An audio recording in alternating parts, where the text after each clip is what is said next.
بسم اللہ الرحمن الرحیم نحمدہ و نصلی علی رسولہ الکریم اما بعد۔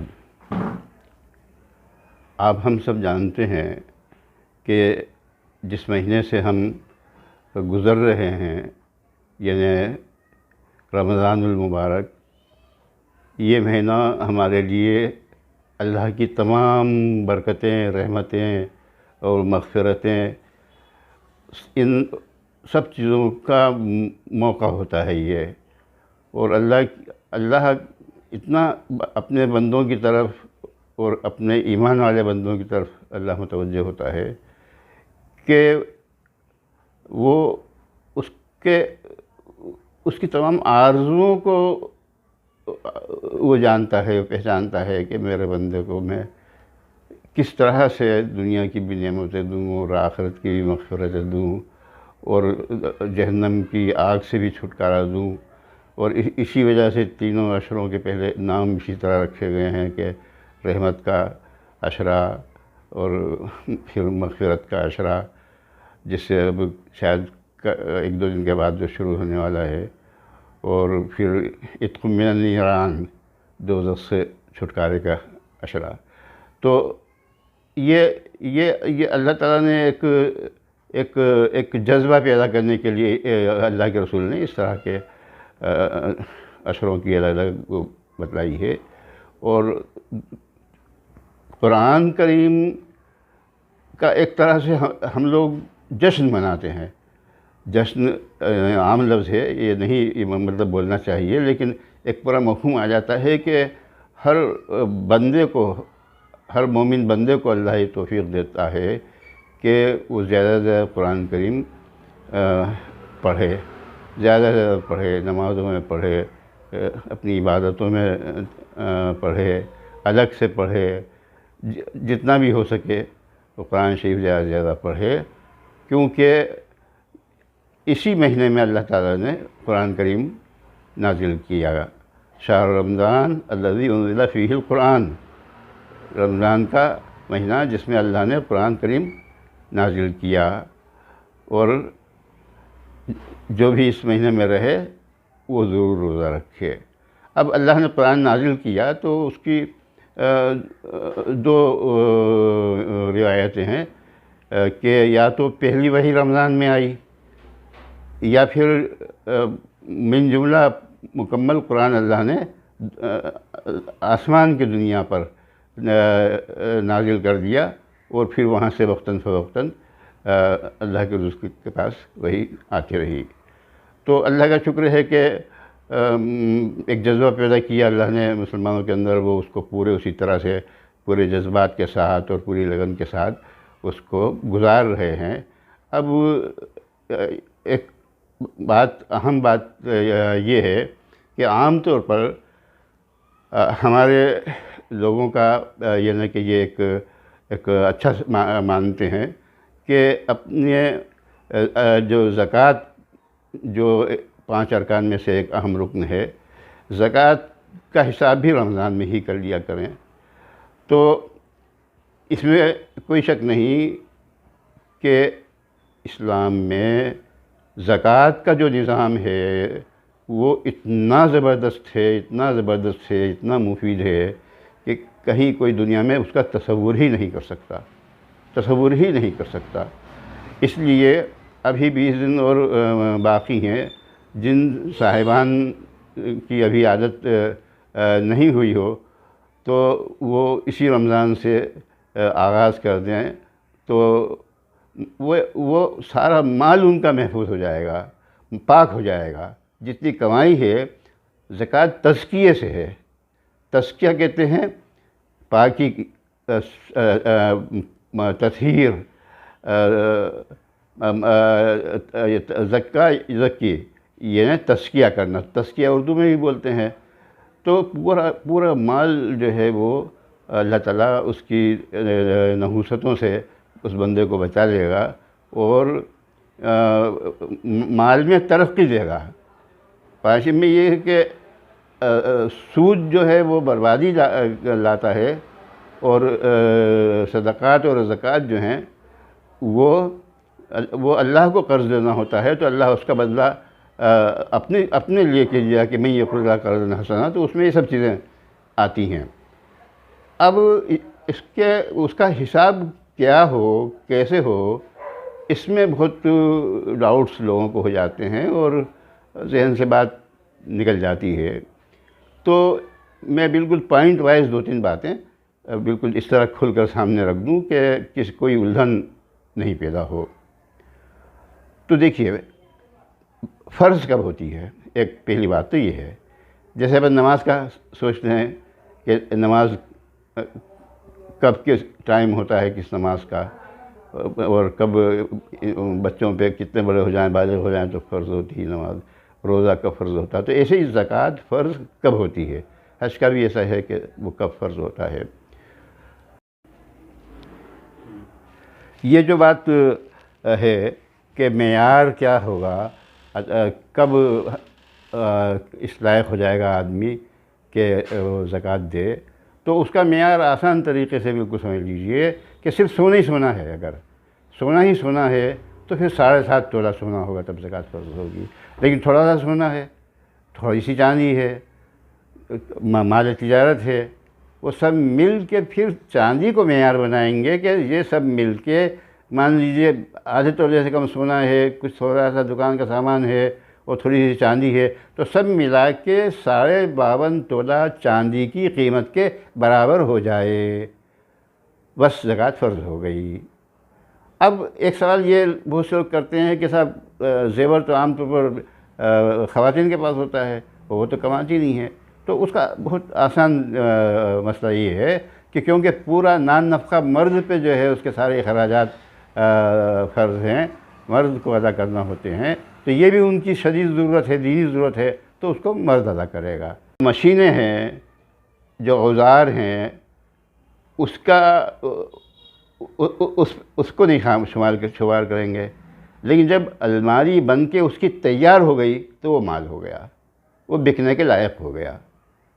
تو جو بکنے کے لائق جو سامان ہے، جتنا بھی، کسی کی کپڑے کی دکان ہے، کسی کی پرچونے کی دکان ہے، تو وہ شمار کر کے اور اس کو گنتی میں لائیں گے۔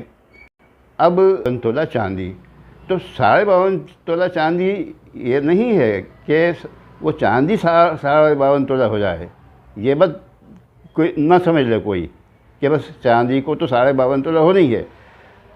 جتنی بھی میں نے ابھی باتیں بتائیں وہ سب ملا کے، تجارت کا سامان، سونا اگر 1 ماشا 4 ماشا ہے وہ بھی، اور جتنی چاندی ہے، 52.5 تولہ چاندی نہیں ہے، مان لیجیے کہ صرف 30 تولہ چاندی ہے، اور آدھا تولہ یا اس سے کم سونا ہے، تو 30 تولے چاندی کی قیمت جوڑ لیں گے، جتنا سونا ہے وہ قیمت جوڑ لیں گے، جتنا مال تجارت ہے اس کو جوڑ لیں گے، یہ سب جوڑنے کے بعد 52.5 تولہ چاندی کی قیمت کے برابر ہو جائے۔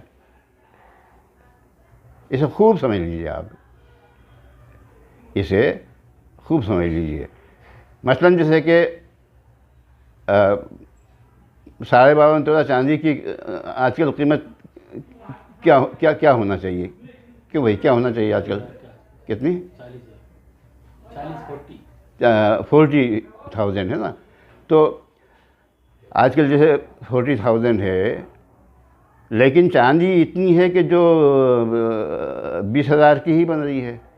تو اب دیکھیں گے کہ سونا کتنا ہے، پھر اس کی قیمت جوڑیے، پھر اس میں جوڑ دیجئے، پھر دیکھیے کہ بزنس کا سامان کتنا ہے، اس کا حساب کر کے لکھ لیجئے کہ یہ اتنا سامان ہے اور اتنے پیسوں کا ہے، تو وہ اس میں جوڑ دیجئے۔ اب یہ سب مل کے اپنے آپ میں 52.5 تولہ چاندی نہیں ہو، 7.5 تولہ چاندی سونا نہیں ہو، اکیلا تجارت کا سامان اتنا نہیں ہو کہ 52.5 تولہ چاندی کی قیمت بن سکے، تو یہ سامان کتنا ہے اس کی قیمت، سونا کتنا ہے اس کی قیمت، اور چاندی کتنی ہے اس کی قیمت، یہ تینوں قیمتیں جوڑ کے 52.5 تولہ چاندی کے برابر بن رہی ہے کہ نہیں، تو زکوٰۃ فرض ہو گئی۔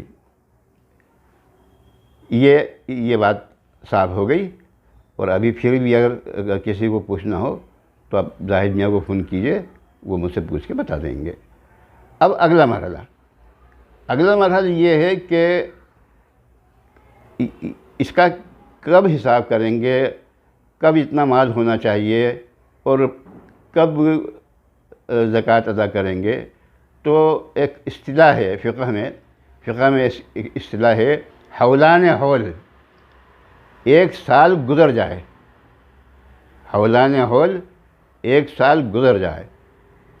تو اب مثلا جیسے آج تک کوئی انسان زکوٰۃ جیسے دینے کا عادی نہیں ہے، اب اللہ اس کو توفیق دے رہا ہے کہ میں زکوٰۃ دوں گا، تو آج وہ جوڑے گا، آج وہ سارا حساب کتاب جوڑے گا اور وہ لکھ لے کہ وہ زکوٰۃ اس پہ فرض ہو گئی. وہ جو 52 تولہ چاندی کے برابر مالیت ہے، سونا ہے، یہ سب ملا کے ہے، تو اس پہ زکوٰۃ فرض ہو گئی آج، لیکن وہ آج ادا نہیں کرے گا، یہ ٹھیک آج اگلے سال ادا کرے گا. اچھا، اب اگلے سال ادا کرنے میں بھی کیا دیکھنا پڑے گا کہ اگلے سال اسی دن زکوٰۃ کے لائق مالیت اس کے پاس ہے کہ نہیں ہے. اگر نہیں ہے تو نہیں ادا کرے گا، زکوٰۃ کے مستحق نہیں رہا ادا کرنے کا، فرضیت اس کے اوپر سے ختم ہو گئی تو نہیں ادا کرے گا. پھر جب اس کے پاس فرضیت اس کے اوپر آ جائے گی وہ تب ادا کرے گا. اور یہ تو عام طور پر لوگوں کو معلوم ہے کہ حساب کر لیتے ہیں، ادا تھوڑا تھوڑا کر کے بھی کر سکتے ہیں، تھوڑا تھوڑا بھی کر سکتے ہیں. اب اس سال کے بیچ میں مال بڑھ جائے بہت زیادہ یا مال گھٹ جائے تو اس کا اعتبار نہیں ہوگا. یہ پہلے کا سال کا پہلے دن سے لے کے اس سال کے اسی دن آخری دن تک کے بیچ میں مال بالکل کم ہو جائے کب اور کب مال بڑھ جائے اس کا اعتبار نہیں ہوگا. سال پورا ہونے کے بعد کیا سچویشن ہے اس کا لحاظ کیا جائے گا سال پورا ہونے کے بعد. اب اس میں مزید ایک دو باتیں کیا ہیں، وہ یہ کہ اس پہ قرض ہے اگر تو اس کو مائنس کریں گے، قرض ہے تو اس کو مائنس کریں گے. دوسری چیز یہ ہے کہ پیسہ مان لو بینکوں میں ہوتا ہے تو آپ کے کھاتے میں ہے پیسہ آپ کے کھاتے میں ہے تو وہ سب شمار ہوگا.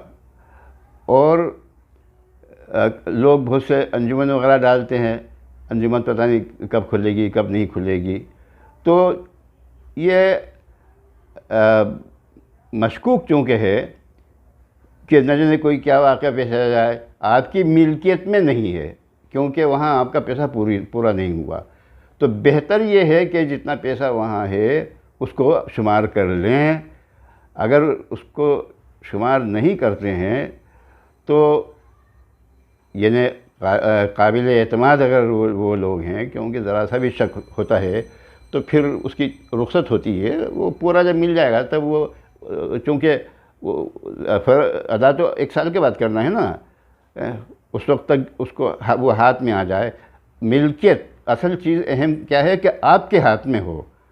تو بینک میں جو پیسہ ہے وہ ہماری ملکیت ہے، ہمارے ہاتھ میں ہے، مطلب ہمارے ہاتھ میں مطلب ہے. کسی کو قرض دیا ہوا ہے تو وہ آپ کا پیسہ ہے لیکن آپ کے ہاتھ میں نہیں ہو، وہ پتہ نہیں کیا ہو جائے، کچھ ہو جائے، بے ایمانی کر جائے، کچھ ہو جائے. لیکن جب بھی ہاتھ میں آ جائے گا تو اس کا پورا وہ حساب کریں گے. اب بہتر مصرف کیا ہے اس کا؟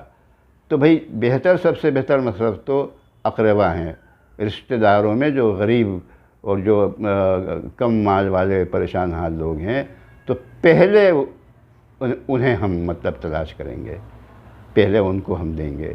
اس کے بعد میں پھر وہ تو پوری 7 مصرف ہیں قرآن شریف میں کہ عابر سبیل اور فی سبیل اللہ، اور فی سبیل اللہ کی بھی تشریحات ہیں. اس کو یعنی عام لوگوں میں سمجھنا ہو تو اسی وقت فوراً مفتی صاحب وغیرہ سمجھ لیں، ورنہ وہ ذہن میں نہیں رہے گا.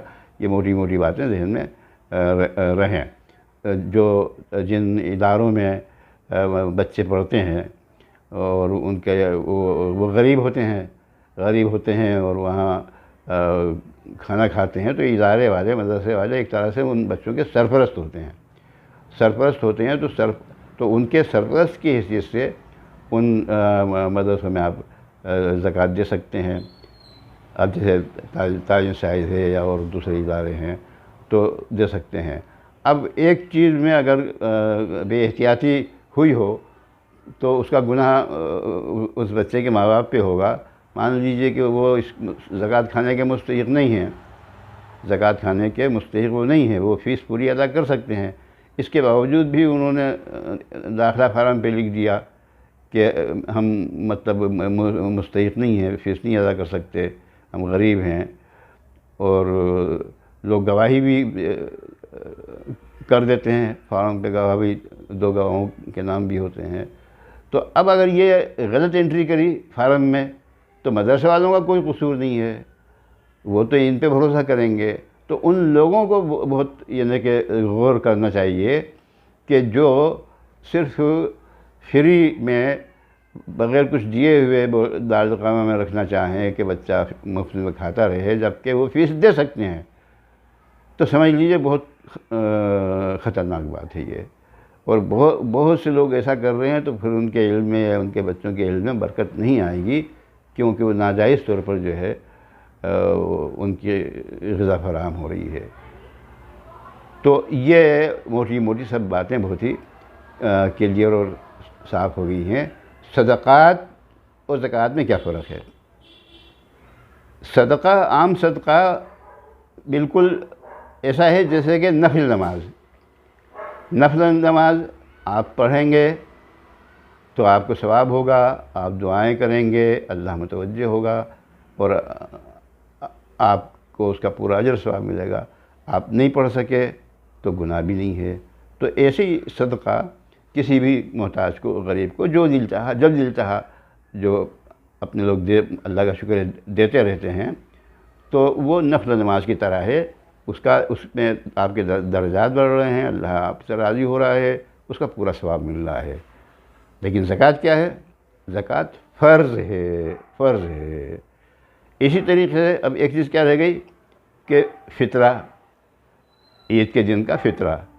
تو اب اس کا وہ کتنا ہے، کیا ہے، وہ تو عام طور پر سب اخباروں میں آ جاتا ہے۔ وہ 2.25 کلو کے آس پاس پڑتا ہے، 1-2 تولہ کم زیادہ۔ تو وہ عام طور پر 2.25 کلو گیہوں یا اس کا پیسہ، تو یہ سب گھر کے سب بچوں کی طرف سے دیا جائے گا، گھر کے سب بچوں کی طرف سے۔ اب وہ چاہیں تو دیں گیہوں، چاہیں تو اس کی قیمت دے دیں، اور وہ جو چاہے کرے اس کی قیمت دے دیں تو وہ مالک ہو گیا، وہ جو چاہے کریں۔ اب ایک اور چیز رہ گئی، بہت سے لوگوں کے ذہن میں نہیں شاید ہوتی ہے، کہ یہ جو رمضان کے فرض روزے ہیں تو وہ جو کسی عذر کی وجہ سے، ڈاکٹر کے کہنے کی وجہ سے روزہ رکھنا اس کے لیے طبی اعتبار سے بیماری بڑھانے والا ثابت ہو جائے، یقینی طور پر ڈاکٹر کو ہو کہ آپ کے اندر یہ بیماری پیدا ہو جائے گی یا یہ کمزوریاں آئیں گی، آپ کے لیے روزہ رکھنا ٹھیک نہیں ہے، تو پھر اس کے لیے جو ہے اس کا فدیہ ہے، روزے کا فدیہ۔ روزے کا فدیہ کیا ہے کہ 2 وقت کا کھانا، ایک روزے کے بدلے میں 2 وقت کا کھانا کوئی کھائے، روزانہ 2 وقت کا کھانا کوئی کھائے، یا اس کھانے کا ایک ایوریج جوڑ لیں کہ 2 وقت کے کھانے میں اتنا خرچ ہوتا ہے، اور ایوریج جوڑ کے اس کا پیسہ دے دیں کسی کو، 30 دن کے 2 وقت کے کھانے کا پیسہ دے دیں۔ تو یہ اس شخص کے لیے ہے جس کو ڈاکٹر کہہ دے کہ آپ کے لیے روزہ رکھنا ٹھیک نہیں ہے۔ تو اللہ تعالیٰ نے اپنے بندوں کو رخصتیں دی ہیں، اللہ تعالیٰ کسی کو ہلاک نہیں کرنا چاہتا، نہ کسی کو بیمار دیکھنا چاہتا ہے اس کے حکم کی وجہ سے بیماری آ جائے۔ تو جیسے نماز میں چھوٹ ہے، ہر چیز میں چھوٹ ہے، مسافر ہے تو جیسے ایسے ہی خواتین کے لیے جو ان کے مخصوص دن ہوتے ہیں تو ان کے لیے ان دنوں کا روزہ معاف ہے۔ تو اللہ یعنی کہ جو زبردستی کرتے ہیں تو مگر یہ نہیں ہے، حدیث شریف یہ ہے کہ اللہ تعالیٰ یہ بات پسند کرتا ہے کہ بندہ اس کی دی ہوئی سہولتوں کا فائدہ اٹھائے، یہ حدیث ہے یہ۔ ہاں، اپنے یہاں اسلام میں زبردستی یا اپنے آپ کو تکلیف پہنچانا یا شدت پیدا کرنا نہیں ہے۔ حدیث قدسی میں اللہ تعالیٰ فرماتے ہیں کہ تم اپنے اوپر سختی کرتے جاؤ گے تو اللہ تو نہیں تھکے گا، لیکن تم تھک جاؤ گے۔ یہ سب دوسرے دینوں میں ہے، یہ دوسرے ادیان میں ہے، یہ سب چیزیں ہیں، روحانیت اور یہ سب چیزیں، اور اپنے آپ کو تکلیف پہنچانا وغیرہ۔ تو میں سمجھتا ہوں کہ ضروری موٹی موٹی سب باتیں اس طرح سے کی آ گئی ہیں۔ اللہ تعالیٰ ہم کو سب کو اس کی توفیق دے۔ وآخر دعوانا الحمدللہ رب العالمین۔